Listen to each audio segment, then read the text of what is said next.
एक बार पुनः मैं आप सभी छात्रों का अपने YouTube चैनल में स्वागत करते हैं। आप देख रहे थे कि कुछ दिन से हम वीडियो नहीं अपलोड कर रहे थे। इसका कारण था जो मैं अस्वस्थ हो गया था, जिसके चलते हम अपलोड नहीं कर रहे थे वीडियो और नहीं बना रहे थे। तो लगातार कमेंट आने लगा कि आप वीडियो दीजिए। तो ठीक है, तो पिछले क्लास में हम जो है आपको डिटर्मिनेंट तक पढ़ा दिए थे। डिटर्मिनेंट के बाद आता है कैलकुलस, और काफ़ी इंपॉर्टेंट चैप्टर है, और इस चैप्टर से 44 मार्क्स का पूछा जाता है 12th में। तो उस कैलकुलस को जानने के लिए उस कैलकुलस में पहला चैप्टर जो है वो है कंटिन्यूटी एंड डिफरेंशियबिलिटी, सामतत्य, या इसी को हम लोग बोलते हैं समता और अवकलनीयता। तो सबसे पहला चैप्टर है इसमें कंटिन्यूटी, अर्थात कंटिन्यूअस फंक्शन या डिसकंटिन्यूअस फंक्शन, उसको बाद में देखेंगे। उसको जानने से पहले बेसिक चीज़ की आवश्यकता होगी, लिमिट, जो कि 11th में था, नहीं पढ़ाए हैं। तो लिमिट को जानिए, लिमिट होता क्या है। तो आखिर लिमिट नहीं जानिएगा तो फिर कंटिन्यूअस में दिक्कत होगा कंटिन्यूटी चैप्टर में। तो लिमिट के बारे में बताए हैं। लिमिट को ही दूसरा नाम होता है बाउंड्री, लिमिट या बाउंड्री। इसका हिंदी होता है सीमा। इसका जो सिंबल होता है, जैसे LIM लिखिए या LT लिखिए, दोनों का मतलब एक ही होता है। कहीं भी LIM या LT लिखा हुआ है तो वो लिमिट होता है। लिमिट होता क्या है, एक फिक्स्ड नंबर होता है। जैसे लिमिट का जब लिमिट लगा हुआ रहेगा, उसका सॉल्यूशन करेंगे तो एक नंबर प्राप्त होगा। वही एक नंबर जो होता है उसी को बोलते हैं फिक्स्ड नंबर या यूनिक नंबर, अद्वितीय संख्या, जिसको हम लोग L से डिनोट करते हैं। ये आप देख रहे हैं, इसमें लिखे हैं x को, ए क्या है, एक पॉइंट है। ए क्या है, एक पॉइंट है। x इक्वल टू ए अगर बीच में है तो इधर जो होगा लेफ्ट होगा और इधर क्या होगा, राइट होगा। ए माइनस का मतलब हो गया लेफ्ट हैंड और ए प्लस का मतलब हो गया राइट हैंड। तो x equal to a minus, अगर ए माइनस कहीं भी लिखा हुआ है तो इसका मतलब लिखे हैं x tends to a from left. इसका मतलब x जो है, x ए की ओर लेफ्ट से अप्रोच करती है या अग्रसर होती है। x जो है लेफ्ट से ए की ओर क्या होती है, बढ़ती है या अग्रसर हो रही है। तो वही लिखे हैं x tends to a from left, मतलब x ए की ओर अग्रसर होती है। हिंदी होगा x ए की ओर अग्रसर होती है। या x approaches to a from left, x बाईं ओर से a के समीप पहुंचता है। x approaches to a from left का मतलब हुआ x बाईं ओर से a के समीप पहुंचता है, देख लीजिए। इसी तरह से यहाँ है x equal to a plus, इसका मतलब x जो है राइट से a की ओर अग्रसर होता है, तो उसी को लिखे हैं x tends to a from right. इसका मतलब राइट हैंड लिमिट, इसको बोलते हैं RH लिमिट। क्या बोलते हैं, RH लिमिट। इसका मतलब x जो है a की ओर दाईं ओर से अग्रसर होता है, या x a की ओर दाईं ओर से a के समीप पहुंचता है। x जो है दाईं ओर से a के समीप पहुंचता है। तो ये है आपको LH लिमिट और RH लिमिट। LH लिमिट का मतलब होगा माइनस लगा रहेगा, RH लिमिट का मतलब क्या होगा, प्लस लगा रहेगा। इस कैलकुलस में 7 इनडिटर्मिनेट फॉर्म आता है, उसको भी हम लिखा देंगे। जो इनडिटर्मिनेट फॉर्म का मतलब होता है अनिर्धारिय रूप, जिसका कोई निर्धारक नहीं है। तो उस फॉर्म से कैलकुलस के सवाल में हमेशा बचना है, उसको हम देखते हैं। आप देखिए,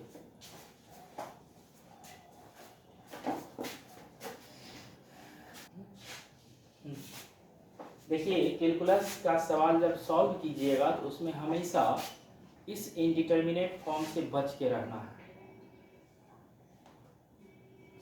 इनडिटर्मिनेट फॉर्म मतलब हिंदी लिखे हैं अनिर्धार रूप, मतलब ये अगर कैलकुलस में आ जाता है तो इसको क्या करना है, आपको सॉल्व करना है। फॉर्मूला बताएंगे, उस फॉर्मूला के अकॉर्डिंग चलना पड़ेगा, क्योंकि ये 0/0, अभी तक आपने सुना होगा 0/0 का मतलब स्टूडेंट सब बोल देता है 0/0 बराबर 0, लेकिन वो गलत है। 0/0 का मतलब होता है ये अनिर्धारी रूप है, ये 0 नहीं होता है, मीनिंगलेस है, अर्थहीन है, इसका कोई अर्थ नहीं है। इसका मतलब यहाँ अंश भी, न्यूमरेटर अंश होता है, डिनोमिनेटर हर होता है, दोनों अगर 0 हो तो उसको बोलेंगे इनडिटर्मिनेट फॉर्म। कैलकुलस का सवाल सॉल्व कीजिएगा, अगर वहाँ इस तरह की बात होती है तो समझ लीजिएगा वो इनडिटर्मिनेट फॉर्म है, और अर्थात डायरेक्ट वो नहीं बनेगा, तब उसको किसी दूसरे नियम से बनाना पड़ेगा। इन्फिनिटी बाय इन्फिनिटी, ये भी इनडिटर्मिनेट फॉर्म है। इन्फिनिटी माइनस इन्फिनिटी, ये भी इनडिटर्मिनेट फॉर्म है। 1 पर पावर इन्फिनिटी, अभी तक आप पढ़े हैं 1 पर कुछ भी पावर देते हैं तो वो 1 होता है, लेकिन 1 पर पावर इन्फिनिटी ये 1 नहीं होता है, याद रखिए। ये इनडिटर्मिनेट फॉर्म है, अनिर्धारी रूप है। 0 पर पावर 0, ये भी आपको अनिर्धारी रूप है। किसी भी संख्या पे पावर जब 0 देते हैं तो उसका वैल्यू 1 होता है, लेकिन यहाँ 0 पर पावर 0 का वैल्यू 1 नहीं देना है, वो गलत हो जाएगा, वो इनडिटर्मिनेट फॉर्म है। इन्फिनिटी पर पावर 0, ये भी इनडिटर्मिनेट फॉर्म है। Zero into infinity. आप पढ़े हैं किसी भी संख्या में अगर जीरो से गुना करते हैं तो वो जीरो होता है, लेकिन जीरो इंटू इन्फिनिटी ये जीरो नहीं होगा। याद रखिएगा, जीरो से इन्फिनिटी में मतलब हम लोग गुना करेंगे तो वो इनडिटर्मिनेट फॉर्म में आता है। तो कैलकुलस में 7 इनडिटर्मिनेट फॉर्म है, इससे हमेशा कैलकुलस के प्रॉब्लम को जब सॉल्व कीजिएगा तो बचना है। अब देखिए कैसे आखिर इस पर हम एक एग्जाम्पल देंगे तो कैसे इनडिटर्मिनेट फॉर्म में आएगा, तो कैसे उसको सॉल्व करेंगे वो अब हम बताते हैं। थोड़ा सा एक एग्जाम्पल देंगे, क्लियर हो जाएगा। देखिए इसको,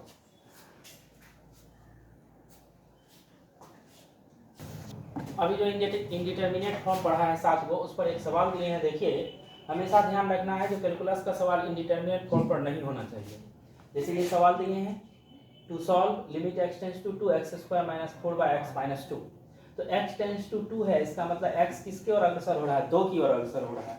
जो टेंड्स टू रहेगा x की जगह पर वो पुट करना है। तो x की जगह अगर हम 2 पुट करते हैं, वही लिखें, इफ वी पुट x = 2, तो 2 रखेंगे, 2 का स्क्वायर - 4, तो 4 - 4 बटे 2 - 2, देखिए लिखे हैं 0 बटे 0 हो गया, ये इनडिटर्मिनेट फॉर्म हो गया। अब आखिर इससे बचना है, हमेशा इनडिटर्मिनेट फॉर्म से बचना है। कैलकुलस के सवाल जब सॉल्व कीजिएगा तो हमेशा ध्यान देना है जो इनडिटर्मिनेट फॉर्म पर सवाल नहीं आए। अब इसको सॉल्व किए हैं ना, limit x tends to 2x² - 4/x - 2, 4 को लिख दिए हैं 2 का स्क्वायर, और इसको तोड़े हैं a² - b² अर्थात a - b into a + b, नीचे है x - 2। ये x - 2 x - 2 कट गया। अब ये सवाल प्राप्त हो गया है limit x tends to 2x + 2। अब ये जो सवाल प्राप्त हुआ है, अब x टेंड्स टू 2 है तो x की जगह पर 2 पुट करेंगे। 2 पुट करने से ये देखिए क्या ये इनडिटर्मिनेट फॉर्म में आता है, 2 रखेंगे, 2 + 2 4 हो गया। ये 7 में से एक भी इनडिटर्मिनेट फॉर्म पर नहीं आता है। आप डायरेक्ट ये वैल्यू यहाँ रख दीजिए और आंसर लिख दीजिए, अर्थात 2 + 2 = 4 क्या हो जाएगा आंसर। एक दूसरा एग्जांपल दिए हैं, limit x tends to 3 x² + 4x + 2। ये देखिए यहाँ इनडिटर्मिनेट फॉर्म पर ये सवाल नहीं है, तो जहाँ इनडिटर्मिनेट फॉर्म पर सवाल नहीं रहेगा डायरेक्ट मान रख देंगे और उसको सॉल्व करके लिख देंगे। तो जैसे 3 दिए हैं तो 3 का स्क्वायर + 4 × 3 + 2, ये हो जाएगा 9 + 4 = 12 + 2, इस तरह से ये हो गया था इसका आंसर। तो इस तरह से कैलकुलस का सवाल बनेगा। अब इस पर कुछ फार्मूला है, उस फार्मूला को हम लिख देंगे तो आपका 11th का टोटल सवाल बन जाएगा। उसके बाद फिर तब सेकेंड ईयर का शुरू करेंगे, वो कंटिन्यूटी। पहले ये लिमिट को जानिए, उसके बाद कंटिन्यूटी देखेंगे। तो लिमिट में कुछ फार्मूला है, अब उस फार्मूला को हम लिखाते हैं। देखिए आगे, देखिए कैलकुलस में कुछ फार्मूला, ये 11th का जब आप लिमिट का क्वेश्चन सॉल्व कीजिएगा तो उसमें जरूरी पड़ेगा। ये फार्मूला का 12th में भी जरूरी पड़ेगा जब कंटिन्यूटी का सवाल बनाएंगे। तो फार्मूला है पहला, limit x tends to a x⁴ - a - n बटे x - a = n × a⁴n - 1, n × a⁴n - 1। बहुत इंपॉर्टेंट फार्मूला है, इस पर ढेर सारा सवाल आता है। दूसरा है limit x tends to 0 e⁻x - 1 बटे x का वैल्यू क्या होता है 1। ये सब का प्रूफ है, इसका वैल्यू देंगे, सब कट कुट के ये आ जाता है 1 के इक्वल। e⁻x का भी वैल्यू होता है 1 + x + x² 2 + x³ 3, इस तरह से बढ़ते जाता है। फिर है ये तीसरा, limit x tends to 0 e⁻x - 1 बटे x = क्या होता है log a, क्या होता है log a। फिर है limit theta tends to 0 sin theta बटे थीटा का वैल्यू क्या होता है 1। Limit theta tends to 0 sin theta बटे थीटा का वैल्यू 1। और पांचवा है limit theta tends to 0 cos theta का वैल्यू 1। और छठा है limit theta tends to 0 tan theta बटे थीटा का वैल्यू क्या होता है 1। तो ये है आपका फॉर्मूला। ये 11th में क्या जो कैलकुलस जब बनाइएगा खास करके लिमिट का चैप्टर, तो उसमें ये सब फार्मूला का आवश्यकता होगा और वो सवाल बन जाएगा। अब अगर हम कंटिन्यूटी 12th का कंटिन्यूटी अगर शुरू करेंगे तो आप लोगों को समझ में आ जाएगा जो कंटिन्यूटी है क्या। अब हम कंटिन्यूटी के बारे में बताएंगे। कंटिन्यूअस फंक्शन कंटिन्यूटी, इसी को बोलते हैं सातत्य या संतता, सातत्य या संतता। अब उसको देखेंगे।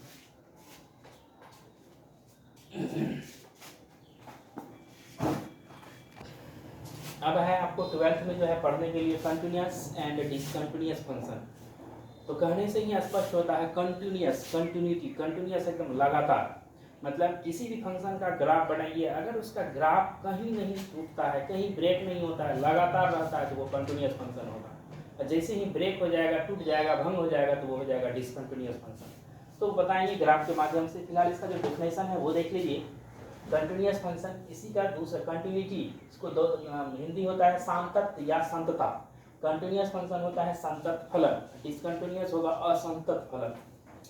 तो लिखे हैं any function f is said to be continuous at point x equal to a if. इसका मतलब हुआ कोई फलन x बराबर a पर जो है ना कंटिन्यूअस होता है यदि limit x tends to a f x equal to क्या होना चाहिए एफ ए। या तो इस कंडीशन का पालन होना चाहिए या ये नीचे वाला कंडीशन का पालन होना चाहिए, limit x tends to a minus f x equal to limit x tends to a plus f x equal to f a. इसका मतलब ये तीनों मान अगर इक्वल होता है तो वो कंटिन्यूअस होगा। तीनों मान इक्वल, इसका मतलब ये जो माइनस वाला है इसको बोलते हैं एल एच लिमिट, और ये प्लस वाला है इसको बोलते हैं आर एच लिमिट। ये एक लाइन खींचे, लाइन ड्रॉ किए हैं, इस पर पॉइंट है बीच वाला x इक्वल टू a, और इधर क्या है माइनस और उधर क्या है प्लस। तो कोई पॉइंट पर कोई फंक्शन अगर कंटिन्यूअस होता है इसका मतलब उस पॉइंट पर एल एच लिमिट का वैल्यू, आर एच लिमिट का वैल्यू और उस पॉइंट पर का जो वैल्यू है वो तीनों क्या होना चाहिए, सेम होना चाहिए। तो वो हो जाएगा आपको कंटिन्यूअस फंक्शन। अगर इसमें से एक भी डिफरेंट होता है तो वो हो जाएगा डिसकंटिन्यूअस फंक्शन। वो क्या हो जाएगा, डिसकंटिन्यूअस फंक्शन। तो अब एक इस पर एक एग्जांपल देंगे और देखेंगे तो कैसे ग्राफ के माध्यम से कंटिन्यूअस होता है। और ग्राफिकली अगर समझिएगा तो वो भी समझ लीजिए, किसी भी फंक्शन का ग्राफ खींचिए, ड्रॉ कीजिए, अगर उसका ग्राफ एकदम लगातार है, कंटिन्यूअस है, कहीं भी ब्रेक नहीं है, तो वो हो जाएगा आपको कंटिन्यूअस फंक्शन। अभी इस पर एक एग्जांपल देंगे, वो देखिए। कंटिन्यूटी का अभी जो हम कंटिन्यूटी का एक डेफिनेशन दिए हैं उसके आधार पर हम एक सवाल बनाते हैं। अच्छा क्वेश्चन है ये। लिखे हैं test the continuity of function f x equal to mod x at x equal to 0। इसका मतलब हुआ x बराबर 0 पर एफ एक्स बराबर मोड एक्स के संतत होने की जांच। आखिर ये संतत होता है तो कैसे होता है, इसको दोनों मेथड से हम पढ़ा देंगे, ग्राफिकली भी बता देंगे या फिर जो है वो लिमिट वाला माध्यम से भी बना देंगे। तो अब देखिए इसमें लिमिट वाला माध्यम से पहले इसको आप क्लियर कर लीजिए। ये f x equal to mod x है, पहले आप मोड एक्स को क्लियर कीजिए ताकि ये मोड एक्स का मतलब होता क्या है। वैसे भी हम बताए हैं मोड एक्स का मतलब होता क्या है, 0 से छोटा। मोड एक्स का मतलब होता है हमेशा पॉजिटिव नंबर। कभी भी मोड से बाहर अगर आप नेगेटिव नंबर को निकालिएगा तो वो पॉजिटिव होगा, हमेशा पॉजिटिव होता है, ऑलवेज पॉजिटिव होता है। तो आखिर देखिए इसको हम थोड़ा एक्सप्लेन करते हैं। क्योंकि एफ एक्स है मोड एक्स, अब ये मोड एक्स है, इसका वैल्यू होगा आपको पॉजिटिव, लेकिन ये एक्स आपको नेगेटिव, पॉजिटिव, जीरो कुछ भी हो सकता है।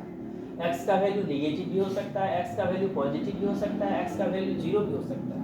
आखिर एक्स अगर नेगेटिव होता है तब इसका वैल्यू कितना होगा, एक्स अगर पॉजिटिव होता है तब इसका वैल्यू कितना होगा। थोड़ा सा एक्सप्लेनेशन करते हैं, वो देखिए। इफ एक्स लेस देन 0, इसका मतलब स्पष्ट हो गया एक्स नेगेटिव है, क्योंकि एक्स लेस देन 0 है तो 0 से छोटा हो गया, तो एक्स क्या हो गया, नेगेटिव। अगर एक्स नेगेटिव होता है तो इस स्थिति में मोड एक्स का जो वैल्यू होता है वो होगा माइनस एक्स।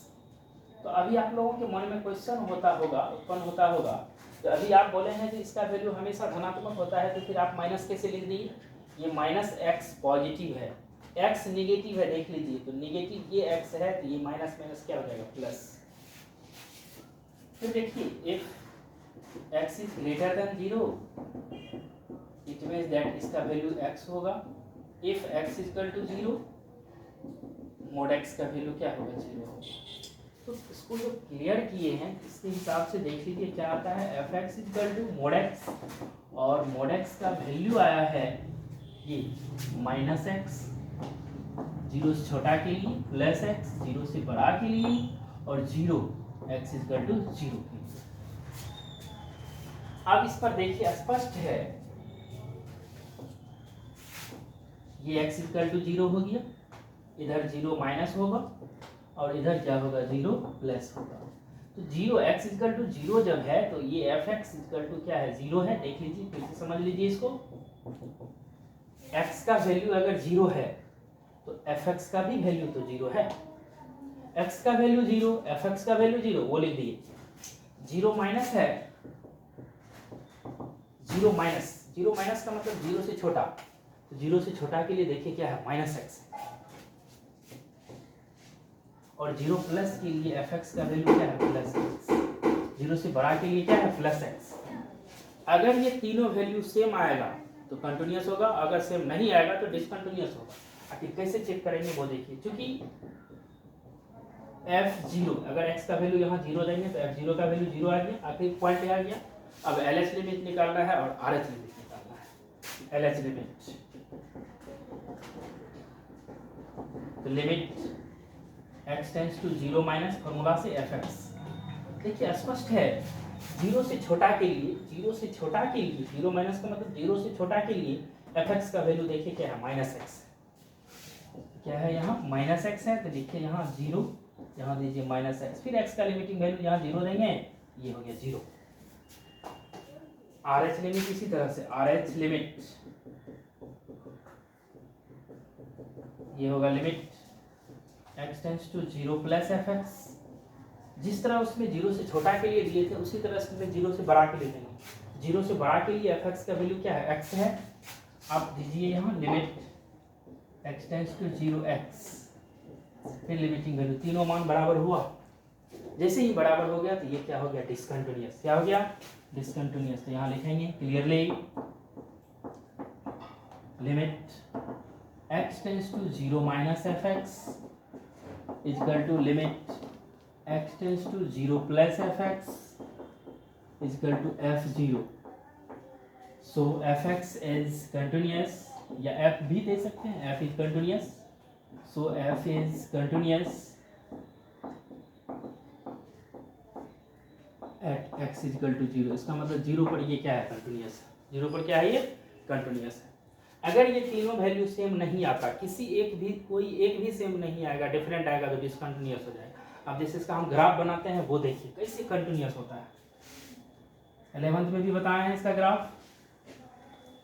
ये x डैश है, ओरिजिन है, ये x है, ये y है, और ये क्या है, y डैश।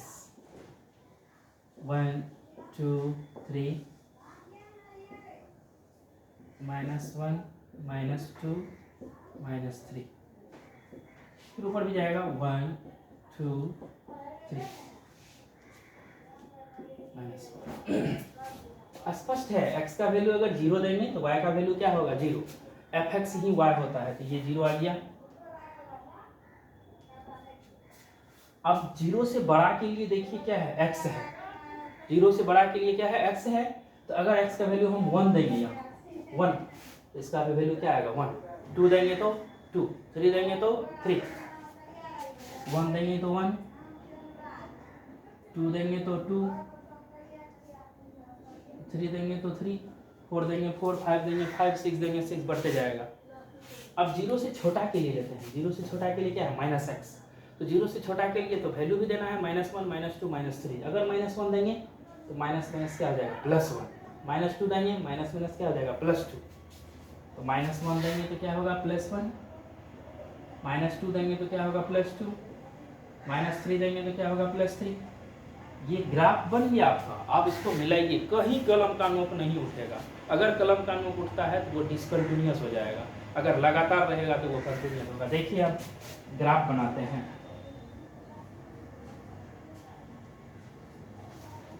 कहीं कलम का नोक उठा, एकदम यहाँ से शुरू किए और यहाँ तक फिर ये लगातार है। तो जब कलम का नोक कहीं नहीं उठेगा तो ऐसे फंक्शन को बोलते हैं हम लोग कंटिन्यूअस फंक्शन। क्या बोलते हैं, कंटिन्यूअस फंक्शन। तो ये 0 से छोटा के लिए है, x less than 0 mod x equal to -x का ग्राफ। ये x greater than 0 mod x equal to +x का ग्राफ। तो याद रखिएगा, कंटिन्यूअस फंक्शन का मतलब अगर किसी भी पॉइंट पर तीनों वैल्यू अगर सेम होता है तो वो कंटिन्यूअस फंक्शन होगा। ग्राफ बनाएंगे, अगर ग्राफ में कहीं कलम का नोक नहीं उठेगा तो वो कंटिन्यूअस होगा, अगर कलम का नोक उठता है तो वो हो जाएगा डिसकंटिन्यूअस। वो कंटिन्यूअस फंक्शन ग्राफिकली मेथड से। तो ये हम डिफिनेशन दिए हैं आपको कंटिन्यूअस फंक्शन का। अब क्या है, इस पर आपको थ्योरम है पढ़ने के लिए। जो दो फंक्शन अगर कंटिन्यूअस होता है तो दोनों का एडिशन कंटिन्यूअस होगा, डिफरेंस कंटिन्यूअस होगा, मल्टीप्लिकेशन कंटिन्यूअस होगा, वो सब देखेंगे। साइन फंक्शन कंटिन्यूअस फंक्शन होता है, पॉलिनोमियल फंक्शन कंटिन्यूअस फंक्शन होता है, कांस्टेंट फंक्शन कंटिन्यूअस होता है। ये सारा चीज़ देखेंगे। आज इतना ही रहेगा, धन्यवाद।